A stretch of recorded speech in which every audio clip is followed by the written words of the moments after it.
Hi అండి. చిలిపి అక్క చేష్టలు. హా! ప్రతి వాళ్ళకి ఒక మెమరీ ఉంటుంది కదండీ! అక్క చెల్లెల మధ్య ఎంతమందికి ఇలాంటి మెమరీస్ ఉన్నాయో నాతో షేర్ చేసుకోండి. చిన్నప్పుడు నాకు ఆకలేస్తుందని తెలిసి ఇంట్లో బాక్స్ మర్చిపోయానండి. నాకేంటంటే నచ్చిన కూర లేకపోతే నేనసలు బాక్స్ తీసుకోపోను.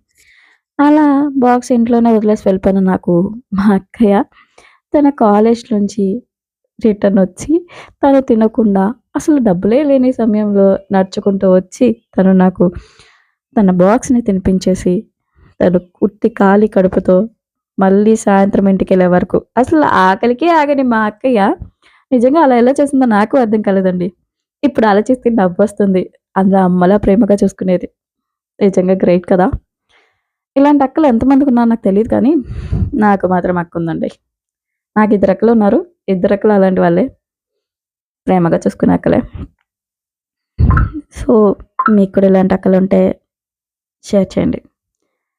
కానీ ఆ మెమరీ ఈస్ వెరీ బ్యూటిఫుల్. కానీ పెళ్ళాక ఎందుకో అక్కలందరూ మారిపోతారు. ఎందుకు? ఎంతమందికి అక్కలిలా మారిపోయారో చెప్పండి? తన టిఫిన్ బాక్స్ మొత్తం నా కోసమే త్యాగం చేసిన ఈ అక్క ఇప్పుడెందుకు ఆలోచిస్తలేదు? అమ్మలా ఆలోచించే ఆమె ఎందుకో ఆలోచించలేకపోతుంది. ఆలోచించాలి. ఎలా ఆలోచిస్తుందో చూద్దాం. మీకు నా లైఫ్‌లో జరిగిన ఇన్సిడెంట్ నచ్చితే మీరు కూడా నాకు షేర్ చేయండి. Thank you. Thanks for watching.